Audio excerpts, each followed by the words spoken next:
Hausawa sun ce harshenka alƙalinka. Wani shahararren ɗan Kannywood wato Umar Bana ya saki wata magana akan matar Dauda Kahutu Rarara wato Aisha Humaira, yanda wannan magana ta yamutsa hazo.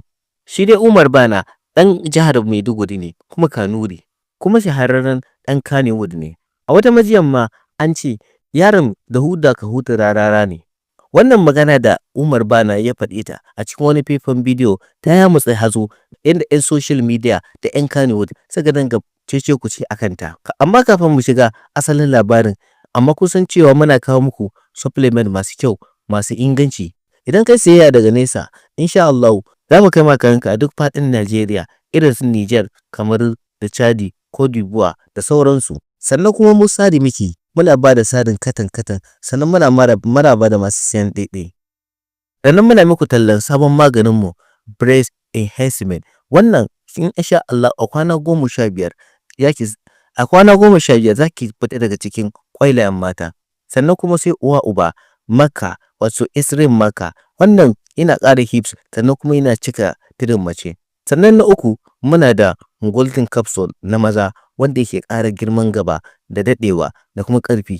Insha Allah idan kai amfani da wannan maganin har ya neman maganin ƙarfin maza. Sannan kuma muna yin haɗin amare da kuma angwaye. Sannan muna da kalolin supplement kowane iri wanda lokaci ba zai iya bari mu faɗo su ba.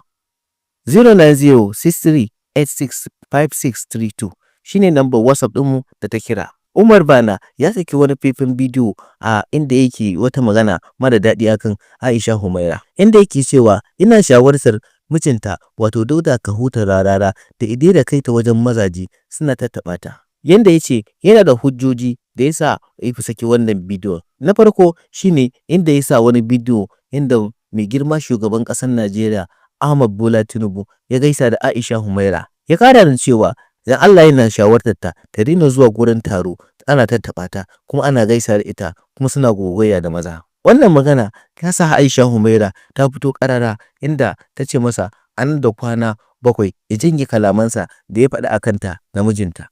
Idan ba haka ba za ta kai shi gurin hukuma ta ƙwatar mata haƙƙin na ɓata suna. Ka danna subscribe ko ka danna follow don ka sami sababbin shirye-shiryenmu da zarar mun ɗora. Cikakken wannan bidiyon zai zo a nan gaba insha Allahu.